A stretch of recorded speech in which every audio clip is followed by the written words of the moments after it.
दो पंक्तियां मैंने लिखी हैं, आपके सामने पेश करना चाहूंगा। वानखेड़े के मैदान में काली रातों में काली शक्तियों के खिलाफ जिम्बाब्वे की जीत चाहता है। आदमी चूतिया है, कुछ भी चाहता है। सूर्य और गंभीर भाई की वजह से वेस्टइंडीज और जिम्बाब्वे के मुकाबले को भी देखना पड़ रहा है। फिलहाल तो माहौल कुछ ऐसा है गालिब कि इस वक्त इंडियन क्रिकेट फैन होना बड़ा खतरनाक है। आप जिम्बाब्वे से भी उम्मीद लगाए बैठे रहते हो कि वो वेस्टइंडीज को पेल देंगे, वो भी वानखेड़े के मैदान में। इस मैदान में तो इन काली शक्तियों का हमारा हार्ट ब्रेक करने का बहुत पुराना रिकॉर्ड है। 2016 में भी किया था, 2026 में भी कर ही दिया। बस फर्क सिर्फ इतना है कि इस बार हम डायरेक्टली आमने सामने नहीं थे। आओ इंडियन टीम मैच खेलना सिखाते हैं, ऐसे खेलते T20 वर्ल्ड कप में matches. As an Indian fan हमें ये पता था कि वेस्टइंडीज जिम्बाब्वे को हरा तो देगा ही। बस इतनी उम्मीद लगाए बैठे थे कि साउथ अफ्रीका का नेट रन रेट तो ऑलरेडी हमारे लेवल से काफी आगे है, अब किसी और का ना जाए।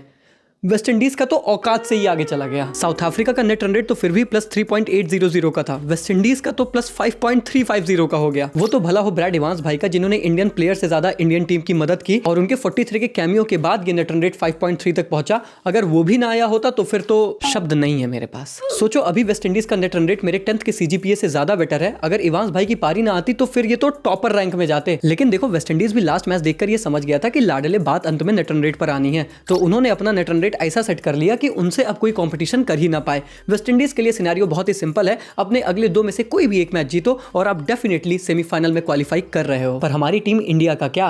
अब वो समय आ ही चुका है जब हम आप मिलकर ये बात कहें। वो रन रेट मैच पॉइंट्स वाला कैलकुलेटर कितने का दिया जी? First time? Yeah, you?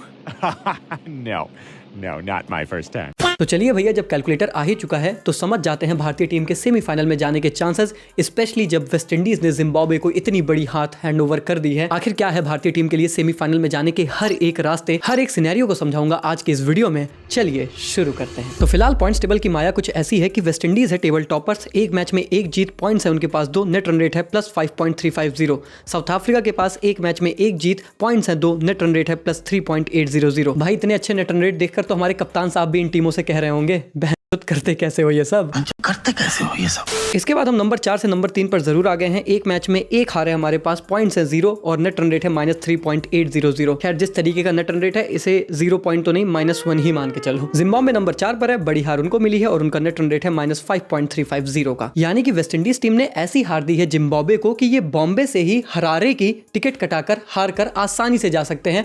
शायद बचे हुए मैचेस खेल कर भी इनका कोई फायदा नहीं होना। बेशर्मी देख लो हमारी खुद की फटी पड़ी है, फिर भी जिम्बाब्वे के मजे ले रहे हैं। ये बेचारे तो पहली बार सुपर 8 में आए हैं भाई, इनके लिए तो रिस्पेक्ट है।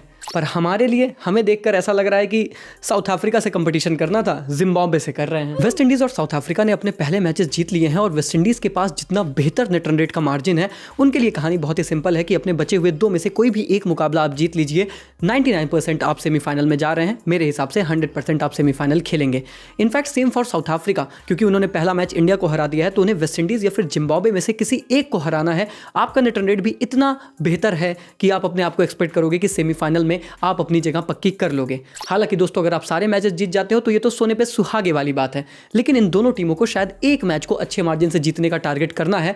But what about India? India के लिए फिलहाल सबसे बेस्ट सिनेरियो यही है कि अहमदाबाद में होने वाला वेस्ट इंडीज और साउथ अफ्रीका के बीच 26 फरवरी का मुकाबला साउथ अफ्रीका किसी भी कीमत पर जीते, क्योंकि अगर ऐसा होता है तो वेस्ट इंडीज पहले मैच में भले नेट रन रेट में काफी आगे निकल चुकी है, पर साउथ अफ्रीका के खिलाफ हार के बाद जब 1 मार्च को वो हमसे भिड़ेंगे तो इंडिया और वेस्ट इंडीज के बीच एक पोटेंशियल नॉकआउट मैच हो सकता है फॉर द सेमीफाइनल। और अगर ईडन गार्डन में हमने वेस्ट इंडीज को हरा दिया तो हम डायरेक्टली सेमीफाइनल में चले जाएंगे साउथ अफ्रीका के साथ। हमारे लिए चीजें बहुत ही सिंपल होंगी। बट मैं एक बार फिर से ये क्लियर कर दूं कि वेस्ट इंडीज को ईडन गार्डन में हराना हमारे लिए भी इतना आसान नहीं होगा। देखो भाई, मैं नेगेटिव नहीं हो रहा, पर ये रियलिटी है और ये बात मैं जिम्बाब्वे के खिलाफ उनकी परफॉर्मेंस देखकर नहीं बोल रहा। अगर आपने हमारी सेमीफाइनल प्रेडिक्शन की वीडियो देखी होगी तो वहां पर भी मैंने यही बोला था कि साउथ अफ्रीका के खिलाफ आप पहला मैच जीत लेना, नहीं तो उसके बाद वेस्ट इंडीज के खिलाफ अगर डू और डाई सिचुएशन हुई तो ईडन गार्डन में ये सोच के मत चलना कि भैया ये दानों को तो हम हरा ही देंगे। इंडियन कंडीशन में T20 वर्ल्ड कप का टूर्नामेंट हो और वेस्ट इंडीज के दानों के अगेंस्ट आप आ जाओ, वो भी जब आपके लिए चीजें नॉकआउट जैसी हो जाएं, अवॉइड ही करना चाहिए भाई। हाँ भाई, नहीं तो हम बड़ा प्लान बना रहे हैं कि साउथ अफ्रीका अपने बचे हुए मैचेस जीत जाए। अरे साउथ अफ्रीका वेस्ट इंडीज को हरा दे, उसके बाद तो हम सेमीफाइनल में पहुंच ही रहे हैं। पता लगा साउथ अफ्रीका तो उन्हें हरा दी, पर हमारे ईडन गार्डन में एल लग गए। और ऐसा मैं इसलिए भी कह रहा हूं क्योंकि जिस तरीके की कोलकाता की पिच हम जानते हैं, हमें बहुत अच्छे से पता है कि वेस्ट इंडीज को वहां पर काफी सपोर्ट मिलेगा।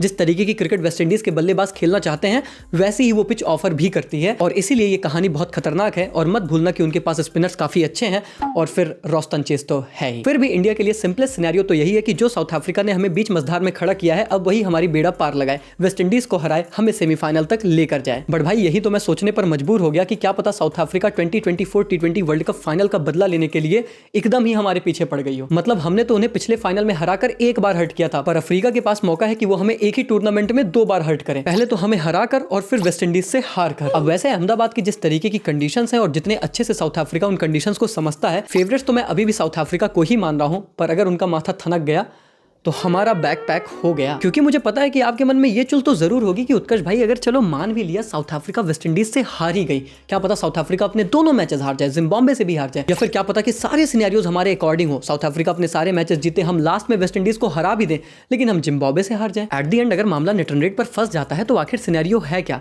इम्पॉसिबल थोड़ी होगा, समझा दो। चलो समझाता हूं, फिर डिसाइड कर लेना इम्पॉसिबल है या फिर पॉसिबल। अब ऑब्वियसली मैं नेट रन रेट के सिनेरियोज बता रहा हूं तो बहुत सारे असम्पशंस इसमें इन्वॉल्व हैं, लेकिन अगर अभी हम ये मान लेते हैं कि वेस्ट इंडीज का तो तुम भूल जाओ, छोड़ दो। अगर हमें साउथ अफ्रीका को भी इक्वल करना है, प्लस 3.800 तक जाना है, मैं कहता हूं ये भी छोड़ दो। अगर हमें सिर्फ अभी पॉजिटिव नेट रन रेट चाहिए, यानी कि अभी हम जो -3.8 पर है इसे 0 पर ला दे, तो हमें जिम्बाब्वे के खिलाफ आखिर एग्जैक्टली क्या करना होगा? तो अगर जिम्बाब्वे के खिलाफ इंडिया पहले बैटिंग करती है और हम ये अज्यूम कर लें कि दोनों टीमें अपने पूरे 20 ओवर खेलती हैं, तो हमारे नेट रन रेट को 0.00 पर भी लाने के लिए हमें 20 ओवर के गेम में इंडिया को जिम्बाब्वे को 76 रनों से हराना पड़ेगा। मतलब अगर इंडिया 200 बनाती है तो हमें जिम्बाब्वे को 124 या फिर उससे कम रन पर रोकना है। अगर हम 180 बनाते हैं तो हमें जिम्बाब्वे को 104 या फिर उससे कम पे रोकना है। या तो फिर मैं कहता हूं कि स्टार स्पोर्ट्स वालों की बात मान ही लेते हैं, अब की बार 300 पार। और अगर इंडिया चेस करने जाती है, जिम्बाब्वे पूरे 20 ओवर बैटिंग की है और सपोज करो कि वो बनाते हैं 140, तो इंडिया को ये टोटल ऑलमोस्ट 10.5 ओवर में चेस करना होगा या उससे कम में, अगर हमारे नेट रन रेट को 0.00 लाना है। या फिर 160 बनाते हैं तो 11.2 ओवर में चेस करना है, 180 बनाती है जिम्बाब्वे तो 11.5 ओवर में चेस करना होगा। बहुत कम टाइम है रे, कम से कम 30 साल का तो टाइम दे रही।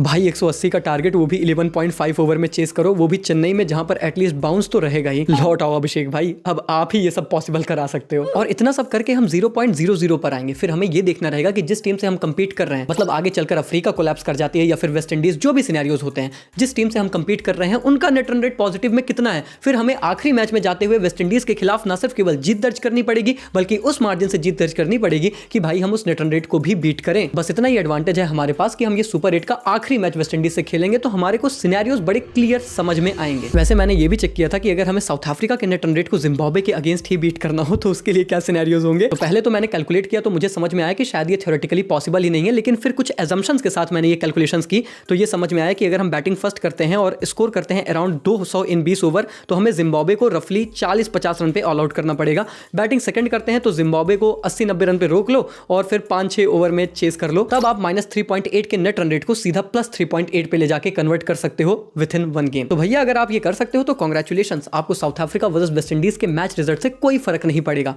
और अगर आपको लगता है कि अब नहीं कर सकते तो जो मैंने बताया समझ गया ना, हमारे मतलब आपको मत सिखा चल। मुझे लगता है कि शायद हमें नेट रन रेट को निकाल के दिमाग से बाहर फेंक देना चाहिए और बस इस पर फोकस करना चाहिए कि साउथ अफ्रीका वेस्ट इंडीज को थर्सडे के गेम में हरा दे। भाई साहब थर्सडे को हम जिम्बाब्वे से खेल रहे हैं, वो हमारे लिए इंपॉर्टेंट है, पर मुझे लगता है कि थर्सडे के दोपहर का गेम टीम इंडिया और इंडियन फैंस के लिए सबसे इंपॉर्टेंट है। ये दिन बता देगा कि हमारी कहानी आगे चलेगी भी या फिर यहीं पर समाप्त हो जाएगी। खैर दोस्तों, ये रहा टीम इंडिया के सेमीफाइनल में जाने के क्वालिफिकेशन सिनेरियोज। मैंने हर एक परमुटेशन कॉम्बिनेशन आपको समझा दिए हैं। आई होप आप लोग को वीडियो इन्फॉर्मेटिव लगी है तो लाइक कर दीजिए। बहुत रिसर्च लगती है इन वीडियोस को बनाने में, तो उसके लिए आपका सपोर्ट चाहिए। एम रखते हैं 10,000 लाइक्स का। और भाई हर एक इंडियन फैन के साथ इस वीडियो को शेयर करना। और भाई अगर क्रिकेट के फैन हो तो हमें सब्सक्राइब जरूर कर लो, क्योंकि तुम्हें पता है कि क्रिकेट का माहौल तो यही बनता है। बाकी कमेंट में बता दो क्या लगता है, इंडिया सेमीफाइनल में जा रही है या फिर नहीं।